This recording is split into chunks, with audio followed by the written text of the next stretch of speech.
完全に病んじゃってましたね、精神的に。もうちょっと料理もやめたいし、なんかお客さん来てくれてそこでなんか接するのもちょっともう無理ぐらいな感じ。とにかくもうやめたいっていうか、もう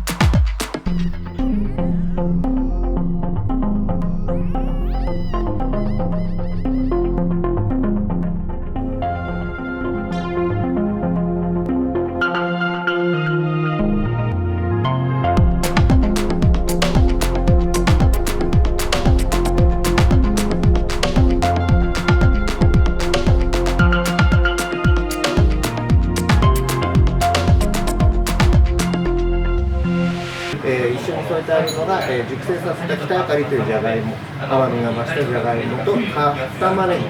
ぎをフリッターとしてオムレツにして添えてます。3番目、こちらもうちの定番、タコの、スプレッサータといいまして、まだこうじっくり柔らかく煮込んだものを、テリーヌ型に入れてきたプレスにこねたこの持つゼラチン質によってこのようなモザイク状のテリーヌが固まります。添えてます野菜は赤かぶを、ココナータというトマトと生クリームをしたものと自家製の炭ドライトマト、そして、黒オリーブを低温のオーブンで乾燥させまして、ミキサーにかけてパウダー状にしたものになります。そして右奥ですね、こちらにはイカがいろいろ乗っています。スルメイカの詰め物、スルメイカの胴の中に、出てきましたのが富山のホタルイカですね。こちらはさっと魚醤でマリネしてあります。そして、白いんげん豆とサルデーニャ島のからすみのサラダがあります。そして5番目、こちらは鶏のガランティーナという料理で、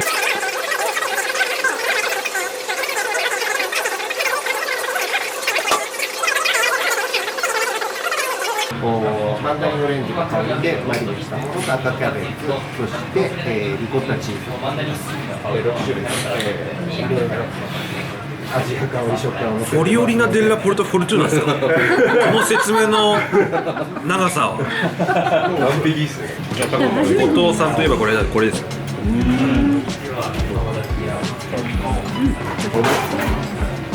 この説明する3番目までどれを説明してるか全然分からない。説明したら終始カーンってされて後藤大輔、出身は東京都杉並区。学生時代は、こう見えてテニスをやってた。そうなんだ。超意外です。そう、結構これね。そうですね。まあ高校時代とかにテニスもやりつつなんかバンドもやったり。バンドは自分たちで組んで。そうですね、まあコピーバンドですけど、何やったんですか。なんかロック系というかパンクとかそういう割と。後藤さんギター。ギターです。なんかギターやってそうですね。そうですかね。そっちはそういうふうにね、今そんな感じしますね。だから中2ぐらいの終わりぐらいから六本木とか渋谷でやっぱり先輩がディスコ貸し切ってパーティーやって、学校がやっぱ男子校だったんで中学から、そうやっぱりこう狩りに出ない限り女性がいないところなので、そうやって渋谷で六本木に常にこう遊びに繰り出してた。多少まだ喧嘩やないかなっていうのはあったんですけど、どちらかっていうとそういう田舎のヤンキーを小バカにして、なんかこじゃれて遊ぶ都会の学生みたいな、そんなスタイルだ。なるほど。もうがっつり暴力なきくれる日々とかじゃなく、女の子と遊ぶ。まあ年齢、そういう年齢の感じですね。じゃあ遊びとして終わりました。なんとなく大学は4年間自由な時間だろうと思って行っちゃって、まあその時にこうアルバイト初めてしたのが、家の近所の居酒屋さんだったんです。で、料理って楽しいなっていうふうにはなんとなくざっくり思ってたんですよ。就職ですよって、まあ、それもなんか何をするかってそういうことに何にも思い浮かばなくて、でその時にちょっとまあ親の会社の関係で、実はなんかこう吉野家さんが牛丼のそのまあちょっとここ一応面接行ってみればって親に言われて、何のあれもなくただ面接行って、まあじゃあ内定ですよみたいになったので、もう吉野家に入社しちゃったんですよ。そうなんですか。実はそれもやっぱり最初現場で、じゃあお店で働いてたんですね。すげえ。そうなんだ。波町とかってやってたんですけど、ものすごい人が来るんですよね、ランチタイムに。要はコスパがいいってやつですよね、世間で言うと。でひたすら牛丼を作るっていうのがやっぱりちょっと性に合ってなくてなんかそうひたすら量産する、実際本当3ヶ月しかいなかったんですよ。そうなんですね、はい、もう3ヶ月で俺ここ違うわ違うなっていう、何が違うっていうよりは何やってんだろうと思って、ただ嫌でやめちゃったんですよね。でそれは次が決まって辞めたわけじゃなくてもう辞めたんですか？はい、ただやめちゃいましたね。勇気ある決断ですね、3ヶ月でっていうのは。でもなんかね、結構振り返るとなんか仕事辞めるとき次が決まって辞めるってことあんまないんですよね、やっぱりここではちょっともうこれ以上なんか騙し騙ししてもダメだなと思ったら、次決まってなくても辞めちゃうタイプで、まあその後どうしようっていう感じがやっぱ思い返すと多かったですよね。なんかやっぱり料理、その大学時代にアルバイトした店での経験から料理は楽しいもんだろうなっていう思ってたんですよ。元は同じものがいろんなことに姿を変えて、自分の丁寧さ、雑さっていうのが全て結果に出るのがすごい面白いなと思って、料理の方にねこう進んでったんですけど、そのまあ牛丼屋さんを辞めた後は家の近所のお店でアルバイト、そこがなんかいろんな国の料理があるお店だったんですよね、なんかそこで働いてる時にパスタってなんか美味しいし楽しいなって作ってた、そしたらじゃあやっぱりせっかくだからイタリア人に教わりたいなっていう、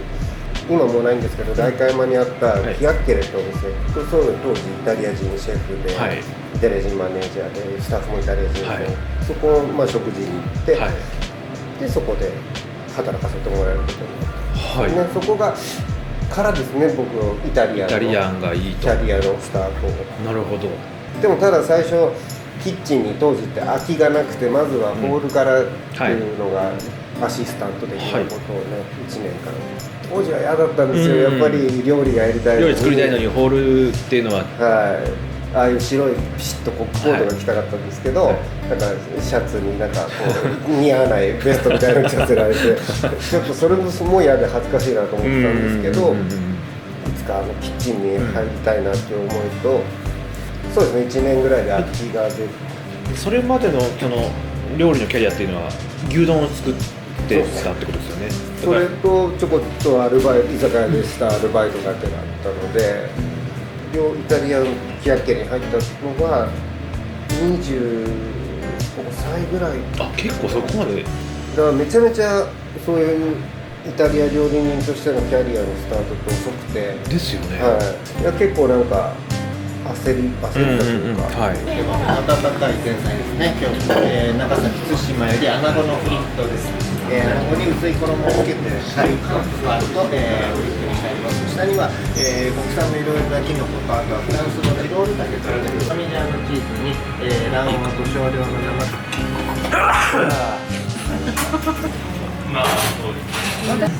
うまいな。卵とキノコ初めて食べた。いいですよね。めちゃめちゃ美味しいですね。で28の時にイタリアに行くんですよ、その店からピエモンテとトスカーナなんですけど、まあ2年弱ぐらいですかね、でまたその同じ店に帰ったんですよね、キアッケで戻り。イタリア時代は結構技術ってなんか勉強するのは日本の方がもしかしたら、向こうでミネストローネを作るのに、日本のすごい綺麗な包丁できっちり野菜を揃えて作る方が絶対いいだろうみたいな、実はなんか向こうの切れない、ね、こう包丁でザクザク不揃いに切ったミネストローネのがめちゃくちゃ美味しかったり、なんかね不格好な良さみたいな、不均一だからいいんじゃんみたいな。大会のところそれ帰ってきて1年ぐらいしたらちょっとお店の経営がちょっとなくなっちゃったんですよね。なるほど。自分はその後ので何軒かのお店で働いてこう何年かが過ぎてくる感じですかね、それが30代。30代。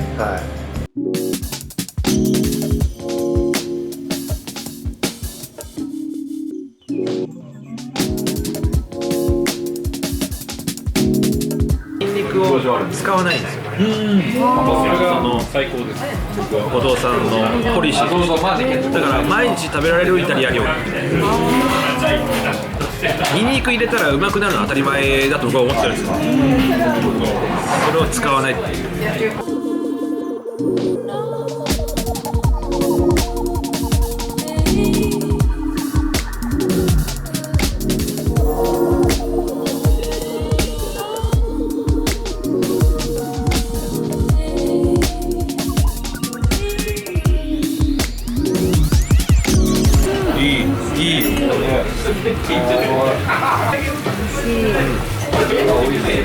燻製ね。仕込み量えぐくないですか？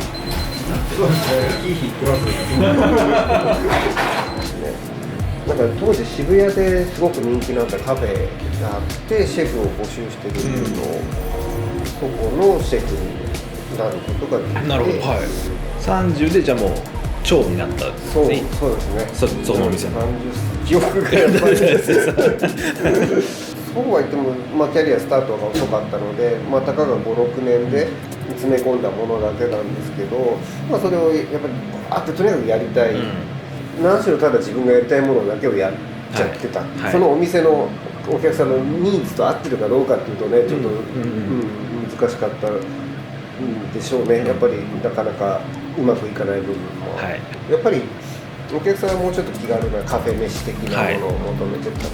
自分はなんかもうゴリゴリにもうイタリアから帰ってきていろんなことを覚えてそういうことをやりたいって、ただそこの料理長っていうね、ポストがあったから応募して入ってみたけど、やっぱりちょっとギャップありますね。ミスマッチだったのかな単純にまあさっきから話してる話全部後からそう思うんですけどその時はなんでなんだっていうか、その時はもうなんかしょっちゅうやっぱイライラ起こってました。そうですね、スタッフともなんかやっぱりこう意識に差が、そうでしょうね。カフェと本格イタリアンだと何を作っても単純にカルボナーラが食べたいなとか言ってるね、ミートソースとか、そういうこっちはなんだよそんなもんみたいなふうに当時は思っちゃったんですけどね、なんかやっぱりうまくそういうのをちゃんと丁寧に作れる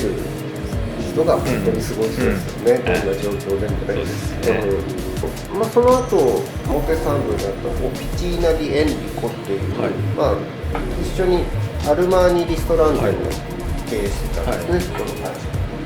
で。最終的にはそのアルマーニ・リストランテの料理長もやらせてもらって、そのグループのすごいですね。いろんな店をこう統括するまでにはなったので、だいぶその頃は調子に乗ってたんです勘違いしちゃうっていうか、自分の作るものが全部ねみんなキャーキャー褒めてくれるし、なんかすごいモテてるような気分にもなるし、自分がお客さんをわんさか呼んでるような、もう錯覚にね、ランチオフィチーナで営業してて後藤さんの料理食べに来ましたって人が1時で終わったらそのままアルマーニに移動して、そっちでもお客さんがいるからとか、モテモテですね。そんなすごいこともあったんですよね、今思うと。なんかそれはそれで充実してるというか楽しかったですけれども、やっぱり結局は雇われてるんで自分の思うようにならないこともやっぱりいっぱい、これやっぱりねダメなのが、嫌だからやめようってなっちゃうんですよね明確な次を持ってないと、何やってもやっぱダメなんですよ、もうチヤホヤされて、もうこれ独立のタイミングでしょって勘違いしちゃうんですよ、それでそこをやめて独立するんです。そのタイミングで。そうでもやっぱりそれが間違いなんですよ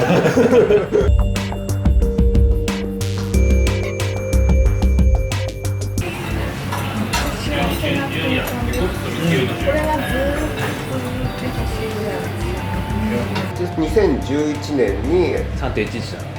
そうです、初めて自分で広尾で店を出したんです。まあ何しろ今思えば本当浅はかだ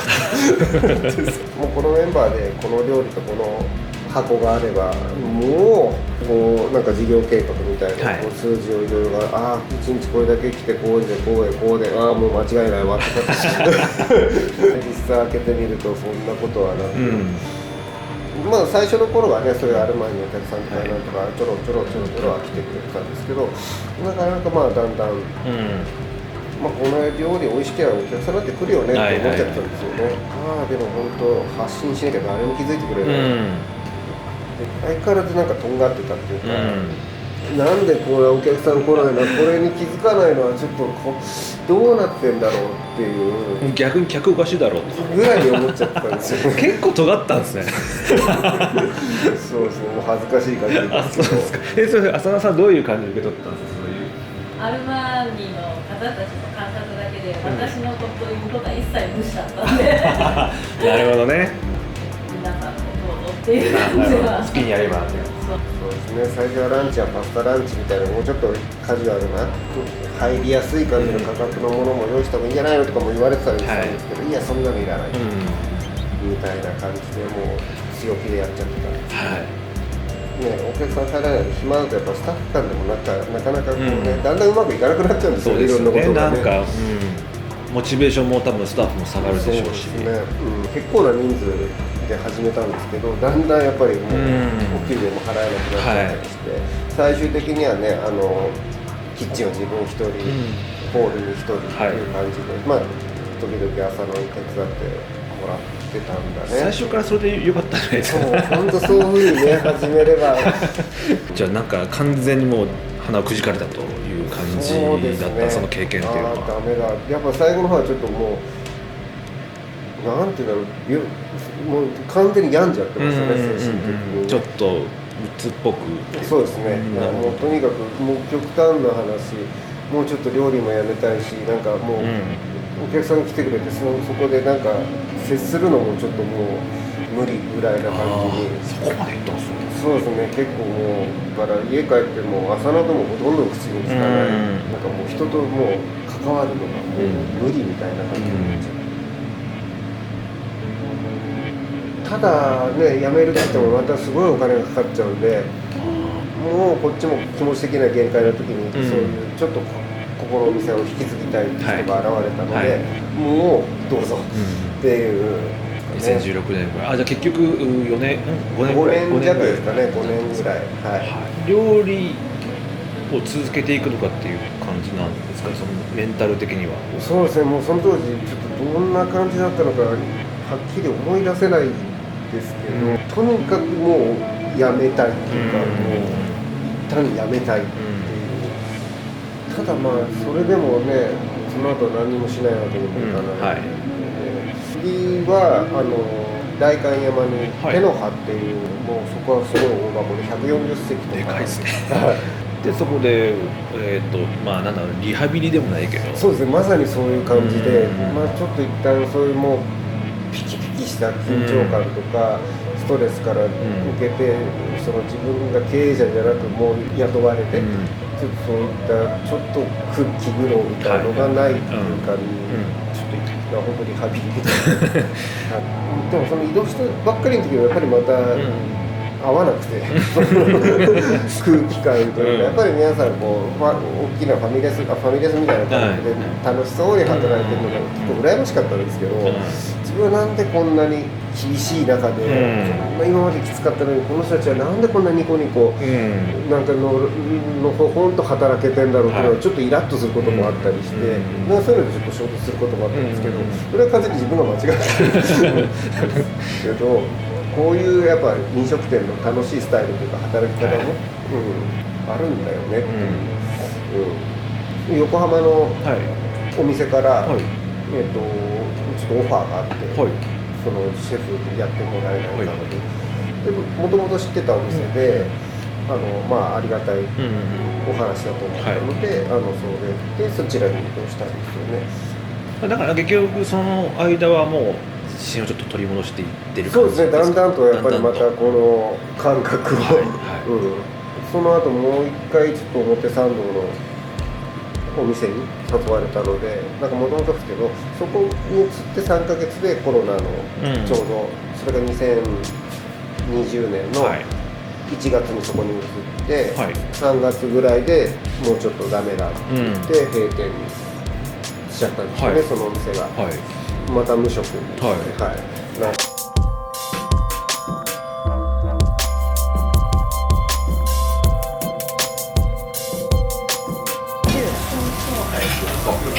何変わってない対比がいいですよね、油と鉄っぽい感じでね。私となんか最近こうお肉盛り合わせにすごく売って魚もそうなんですけど、食べ比べられるんで、なんか改めて豚ってこういう味だったなとか鹿ってこういう味だったなっていうのが結構なんか面白いですね。なんか値段に対しての仕事量が多いから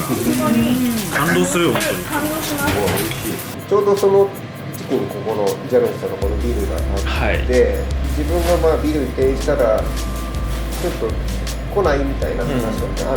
下のジャノイチの宝井とは、はい中学からの、はいもうズブズブのお友達になって、もうじゃあもうやってみるかっていう話にはいなるんですよね。やっぱりここはもうチャンスならやるしかないだろうと。48の時に、はいもう無職になっちゃってて、はいやることないってもうめちゃくちゃ不安じゃないですかそれって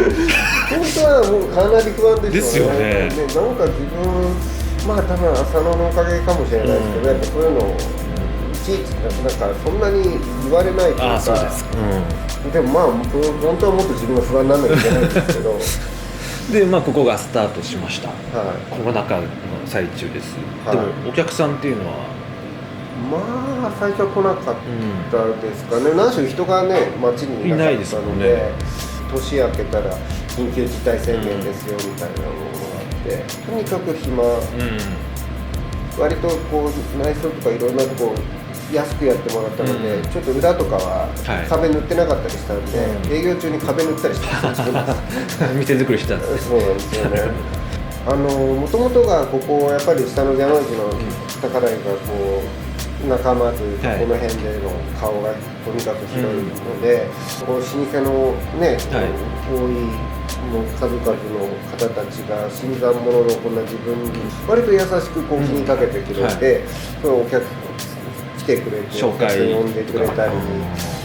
で宝井とラペさんに食事に行って、まあ今度そうですよね、午前日本橋お世話お茶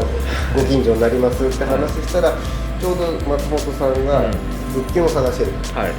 そしたら宝井が地下1階空いてんだけど、でどっから話がボンボン盛り上がって平ちゃんができて、でジャノイチとコラボしてバラチラシを作ったりとかっていう、コロナじゃなきゃやんなかったようなことがたくさんなんかできた、だいぶジャノイチさんのなんかでかいですね。そうですね、もうだいぶもう本当にもう宝井にはもう頭上がらないところがありますよね、誰も来なくてもいいけどとにかく開けて、まあ一人でも来てくれればいいやって、だから本当に毎日ね、ちょっと近所の方が一人来て、その方と3時間4時間ずっと喋ってるだけとかっていう営業も結構いっぱいあったんですけど、まあ、そういう方がやっぱり今でもそうですよね、来てくれてて、あっちこっちで、ね、うちのこと言ってくれて、お客さん呼んでくれたりしてるっていう、本当ちょっとしたことがどんどんこうやって、なんか大きくなっていってありがたいことに。仲間に嬉しい。ちょっと香ばしいですね。いやー最高でした本当に。いや美味しいです。めっちゃ美味しかったです。すごいすげえよかった。相変わらず満足度高いですよねやっぱり。こう今までは本当に閉ざされたキッチンの中で誰が食べてるのかもわからないものを自分が作りたいものだけで作ってたっていう、なんかそうかと思うと、なんか家で家族のためにご飯作ってるっていうのはものすごくリラックスして、こうどんな味付けがね好きかだったかなとか、今日はこんな風にしたら驚いてくれるかなとかで、ね、顔を見ながら作ってる時の料理ってやっぱなんかすごく幸せ感が、それがやっぱ仕事としてというか、自分の店としてやりたいな、料理が好きなのになんかやらされてるとか義務で誰が食べてるかも分かんないような料理作ってるかってもう意味がないというか、家で家族のために今までご飯を作っていたようにできたらいいなという思いでね、こうまるで長いネタ振りのような最後ここに帰結するわけですね。だから今までの人生というか、そうでもだいぶね本当もう肩の力が抜けて楽しくやれてるのかなと思ってますけど、まあでも人生って経験しないと変わんないですもんね。そうですね、やっぱりいろんなことを、経験して、失敗して、やっぱりここのお店開いた時にやっちゃいけないことっていうのは、まあなんかこう疲労でああだったからやめよう、ああだったからやめようっていうのはやっぱりいっぱい思い浮かびましたし、今のための疲労の失敗だったかなとかね、まあ高い買い物だったなとか、そういうのはあるんですけど。わかりました。そうですね、まあとにかく人生無駄なことはない。深いお言葉ですね。ありがとうございました。すいません、ありがとうございました。